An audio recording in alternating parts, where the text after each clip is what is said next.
Buenos días, buenas tardes y buenas noches. Espero que se encuentren bastante bien. Mi nombre es Evan Gutiérrez Meneses y hoy les presentaré sobre la fuente de poder. Para empezar, ¿qué es una fuente de poder? Bueno, la fuente de poder es la caja que a fin de cuentas alimenta todo el equipo de cómputo. Es la que nos permite mantener la parte viva, por así decirlo, tanto como de la tarjeta madre, tanto como los demás dispositivos. Y hoy te enseñaré de qué se trata y cómo conseguirla. Primero, busquemos en internet. Una vez iniciado en Internet podremos buscar en Amazon. Es una aplicación que te permite comprar todo en línea. Y cabe aclarar que aquí podemos encontrar la fuente de poder tanto como sus características, tanto como precios y marcas. Pero ojo, cabe aclarar, tienes que tener mucho cuidado que estas partes de aquí sean compatibles con tu equipo. Una vez realizada la compra me quedé esperando un ratito. Pensé que habían pasado minutos desde que había hecho la compra, e incluso horas o días, y el tiempo se me estaba agotando, y la verdad, sobre todo, llegó esta parte en la que me empecé a desesperar, y preguntarme, ¿dónde estaría el repartidor en estos instantes?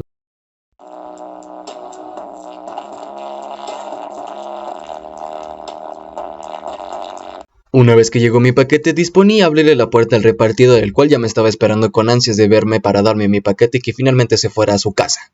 Bueno, una vez que ya recibimos la pieza y la tenemos aquí en nuestras manos, procederemos a informarles qué partes son las que tienen que saber sobre esta pieza, tanto como las externas, tanto como las internas. Así que comencemos.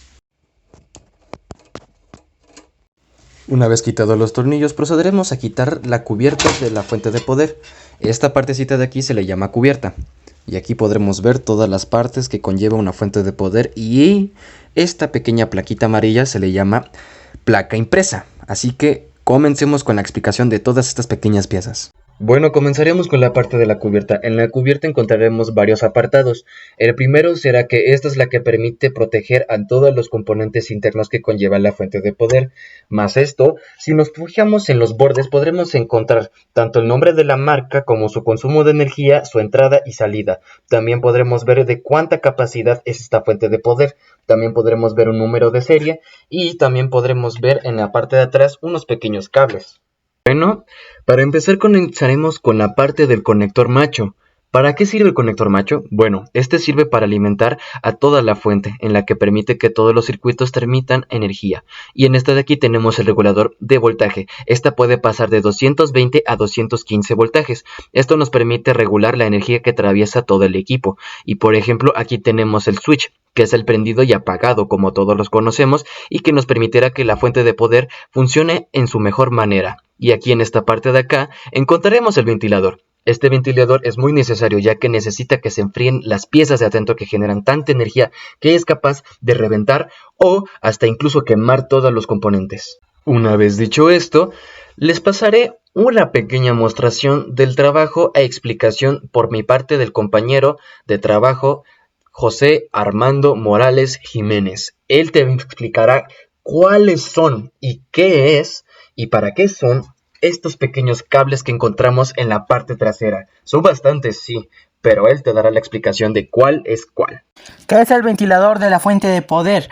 Ventilador. Expulsa el aire caliente del interior de la fuente y del gabinete para mantener frescos los circuitos. Conector ATX. Es una especificación desarrollada por Intel en 1995, operando el anterior estándar AT, introducido en la IBM PC AT y replicados en las PCs compatibles. Comprende un rediseño de placa base, fuente de alimentación y gabinete. Conector floppy. Este cable permite transformar un conector de alimentación Molex para conectarse a un periférico para disquetes. Indispensable para alimentaciones sin conector, para lector de disquetes o para los mapeadores. Periféricos que necesitan una alimentación de este tipo. Conector ATX 12 voltios. ATX 12 voltios es el conector principal de una de las variantes del ATX. Su principal diferencia es que en vez de llevar tres voltajes diferentes de 3.3 voltios, 5 voltios y 12 voltios, únicamente entrega energía a 12 voltios, obligando a su placa base a tener unos módulos dedicados en ella para hacer la conversión a los voltajes restantes. En el caso del conector de 4 pines, hablamos del conector Molex. Este conector está diseñado para proporcionar 12 voltios y 5 voltios con una corriente máxima de 11 amperios por pin, de modo que el canal de 12 voltios puede proporcionar 134 watts. mientras que el canal de 5 voltios puede proporcionar 55 vatios. Conector SATA es un conector, el más moderno, que va desplazando al anterior. Este tipo de conector es más fino que el Molex y tiene más contactos para suministrar potencias a los discos duros y unidades de tipo SATA o más modernos. Vale. Ahora sí que comencemos con lo interesante. Para empezar, esta pequeña plaquita amarilla que está enfrente de nosotros se le llama circuito impreso. ¿Y para qué sirve el circuito impreso? Bueno, permíteme explicarte. El circuito impreso sirve para poder almacenar todas las pequeñas piezas que contiene la fuente de poder, y en estos momentos te explicaré cuáles son. Vale, en esta partecita de aquí comenzaremos con las partes de una fuente de poder. Por esta partecita de aquí podremos ver que existen la bobina, los diodos, los condensadores, el disparador de transistores, el capacitor cerámico, la línea de transformadores, el disparador de transistores y la bobina filtro, al igual que tenemos la serie de cables de control. También tenemos la entrada de 220 voltios, esa justamente las acabo de explicar hace rato, en el que podremos regular la entrada de voltaje. Y en esta partecita de aquí tiene otra pequeña característica, al igual que tenemos el ventilador cooler, también tenemos un fusible termistor. Así que comencemos con las imágenes.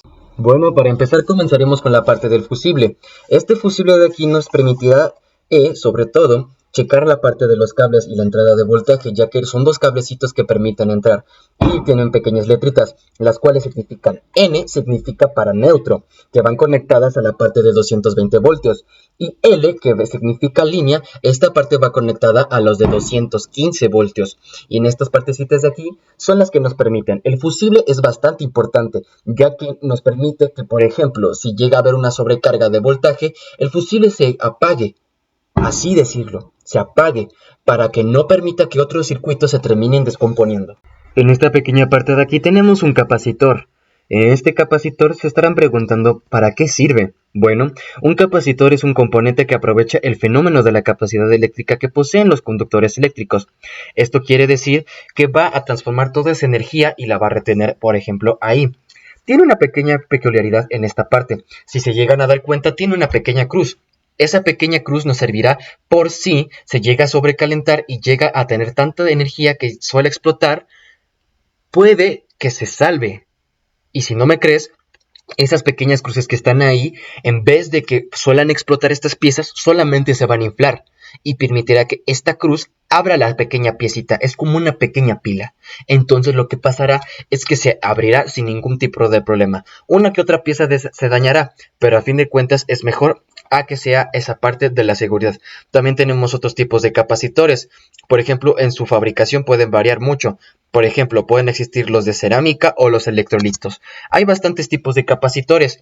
También, estos son muy comunes dentro de los diodos. En los diodes los explicaré más adelante, pero a fin de cuentas están cerca de la parte de los capacitores. Estos capacitores tendrán que llevar mucha de la parte de la energía, ya que son muy potentes, ya que llevan una aproximación de 160 voltios, lo cual puede dar una idea de cuánta energía estará reteniendo la pequeña pieza. Vale, llegamos a una parte bastante importante, ya que aquí son dos piezas combinadas. Tenemos los transitores. Los transitores es algo no tan serio, pero a la vez es muy bueno. Y eso que nos sirve para drenar menos corriente y que no se quemen, por así decirlo, que drenen la energía, porque por ejemplo podrían quemar los demás circuitos. Permiten descargar toda la energía que suele entrar desde el conector macho. Y en esta parte de aquí es algo curioso, ya que están bastante pegados y unidos mediante tornillos a un dispersador de calor. Y se estarán preguntando, ¿para qué sirve un dispersador de calor? Bueno, el dispersador de calor sirve para dispersar todo el calor que emite toda la pieza. Y aquí es cuando entra el ventilador cooler. El ventilador cooler es el que va a empezar a ventilar todas estas partes, ya que el disipador de calor va a hacer que toda la fuente de voltaje saque pequeñas ondas de calor.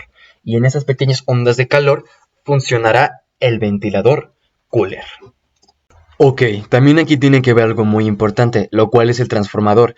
Este pequeño transformador va a alimentar a toda la parte de los diodos, que justamente son las pequeñas plaquitas que tienen 3 pines que van boca abajo y que los llegará a alimentar, sobre todo también un poco de regular, ya que transforma la energía de la parte alterna a la directa, y también suele que una que otra cosa entre las demás partes como los capacitores filtrar energías. Esto ya depende mucho, ya que sea una energía que va reduciendo poco a poco o vaya incrementando, dependiendo cómo vaya funcionando. Bueno, en esta pequeña partecita de aquí están un poco escondidos, pero aquí también hay unos pequeños capacitores, los cuales son más pequeñitos y se podrían considerar cerámicos. Y al lado de estos se encuentran las bobinas, por así decirlo. Estas bobinas son algo ya muy comunes desde hace años. ¿Y qué serán? Por ejemplo, las bobinas son un elemento pasivo de dos terminales, capaces de generar un flujo magnético, el cual se hace circular una corriente eléctrica.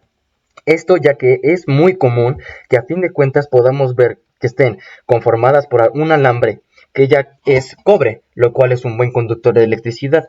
Estos núcleos nos permiten tener una diferente composición ya sea del aire o en el material ferroso, como por ejemplo el acero magnético para intensificar su capacidad de magnetismo. Y en estas de aquí, las cuales son de una pequeña fuente de voltaje, tienen una pequeña característica a comparación de otras bobinas. Estas se les llaman bobinas toroidales. Estas bobinas toroidales tienen como una forma geométrica, en especial para su núcleo fabricado de ferretería, y debido a esta parte se presentan con una gran eficiencia, sobre todo ya que a fin de cuentas suele acumular mucho la energía y la suele transmitir mediante círculos. Actualmente se le conocen con mucha frecuencia en circuitos de filtro y en todo tipo de transformadores. Bueno, hablando de partes que resisten bastantes cantidades de energía, aquí podremos ver unas pequeñas resistencias. Y se estarán preguntando, ¿resistencias? Parecen más bien unos pequeños caramelos, o sea, por ejemplo, si podemos ver estas pequeñas partecitas, literal parecen piezas, literal.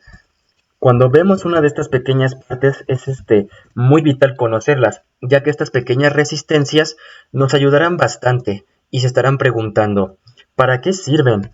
Lo cual yo también en este video les explicaré. En esta parte de aquí les explicaré para qué sirve una resistencia. Así que comencemos, les explicaré el primer paso. Una resistencia es un elemento pasivo de un circuito eléctrico. En nuestro contexto, por ejemplo, de informáticos, es que en los ordenadores es una resistencia de placa base. Por ejemplo, viene a ser el mismo elemento en el cualquier otro ámbito, pero su función principal varía según donde se encuentre. Y, por ejemplo, si podemos describirlo de otra manera, podremos decidir que generalmente una resistencia cualquiera provoca una restricción del paso de corriente, limitándola o específicamente regulándola. Claro está, estas pequeñas piezas tienen su nombre lo indica, resistencias, ya que a fin de cuentas resiste un poco de cantidad eléctrica. Vale, nos estamos acercando ya casi al final, todavía quedan un par de piezas más, pero esas nos llevarán un poco más de tiempo. Pero por lo mientras comencemos con los diodos. También cambia el voltaje de la corriente mediante un transformador con un conjunto de rectificador. Crea una nueva línea de corriente eléctrica en un voltaje de operación adecuado. Estas partes de aquí, por ejemplo, tienen una que otra característica. También podremos verlos como unas ventajas. Los diodos, al introducirse en los aparatos electrónicos, generan varias situaciones favorables para el usuario, como por ejemplo, la mayor durabilidad de las máquinas que funcionen con energía eléctrica. Esto quiere decir que nos dará una mayor garantía y un menor de consumo de energía para considerar más luminosidad. Esto también es algo bastante ahorrador. Por ejemplo, tenemos el ahorro notable tras la reducción en el consumo energético, la cual nos permitirá ahorrarnos un poco más de energía. También tenemos como la disminución en el tamaño y el peso de los dispositivos electrónicos, ya que los diodos son bastante ligeros. Estos diodos vienen sellados cerca de la parte de los dispersadores. Estos dispersadores de calor vienen cerca, pero muy cerca de los diodos, así que los podremos notar con facilidad. Pequeño dato curioso, si te darás cuenta, el cooler está conectado del lado derecho. Como podrás observar, hay una pequeña diferencia. Este cooler tiene una pequeña peculiaridad. Podremos notarlo por dos secciones. Hay dos partes divididas, la cual se le considera la zona caliente, ya que tiene un alto índice de voltaje, mientras que en la zona derecha tenemos la parte de la zona fría, y es de bajo voltaje. Esta parte de aquí nos funciona para saber qué partes tienen mayor cantidad. Pero, sin nada más que decir, este es el final. Espero que te haya agradado el video de hoy. Si es que puedo presentar a mi equipo, me presentaré. Mi nombre es Evan Gutiérrez Meneses y está conformado el equipo por José Armando Morales Jiménez, Carmen Miset Vegas Dorasco, Alison Dylan Gómez Vargas y nosotros somos Tecnologías de la Información. Esperemos que te haya gustado el video y hayas aprendido bastante. Aquí te dejaré un pequeño banner con nuestras redes sociales y toda la información que necesites. Sin nada más que decir, nos retiramos. Hasta luego.